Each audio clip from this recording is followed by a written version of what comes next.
ನಾಳೆ ದ್ವಿತೀಯ ಪಿಯುಸಿ ಫಲಿತಾಂಶ ಪ್ರಕಟ ಆಗಲಿದ್ದು ಮಾರ್ಚ್ 1ನೇ ತಾರೀಕಿನಿಂದ 20ನೇ ತಾರೀಕಿನವರೆಗೂ ಎಕ್ಸಾಮ್ಸ್ ನಡೆದಿತ್ತು.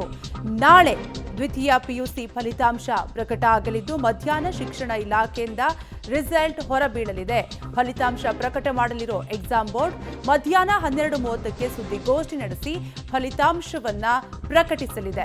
1:30ಕ್ಕೆ ಇಲಾಖೆ ವೆಬ್ಸೈಟ್ನಲ್ಲಿ ಫಲಿತಾಂಶ ಪ್ರಕಟವಾಗಲಿದ್ದು www.kerresults.nic.in ವೆಬ್ಸೈಟ್ನಲ್ಲಿ ಸೆಕೆಂಡ್ ಪಿಯುಸಿ ವಿದ್ಯಾರ್ಥಿಗಳ ಫಲಿತಾಂಶ ಪ್ರಕಟವಾಗಲಿದೆ. ಮಾರ್ಚ್ 1ನೇ ತಾರೀಕಿನಿಂದ 20ನೇ ತಾರೀಕಿನವರೆಗೂ ಪರೀಕ್ಷೆಗಳು ನಡೆದಿದ್ದು ವಿದ್ಯಾರ್ಥಿಗಳು ಯಾವುದೇ ರೀತಿಯಾದಂತಹ ಭಯಪಡದೆ ಆತಂಕವಿಲ್ಲದೆ ಅವರವರ ರಿಸಲ್ಟ್ಗಳನ್ನು ವೆಬ್ಸೈಟ್ನಲ್ಲಿ ನೋಡಬಹುದು. ಫಲಿತಾಂಶ ಪ್ರಕಟ ಮಾಡಲಿದೆ ಎಕ್ಸಾಮ್ ಬೋರ್ಡ್.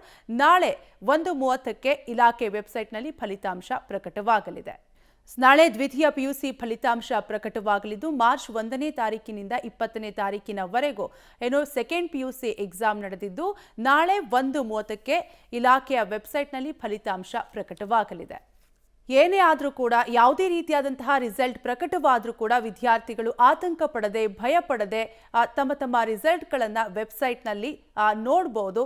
ಇನ್ನು ಯಾವುದೇ ರೀತಿಯಾದಂತಹ ಅನಾಹುತಗಳನ್ನು ಕೂಡ ವಿದ್ಯಾರ್ಥಿಗಳು ಮಾಡಿಕೊಳ್ಬಾರದು.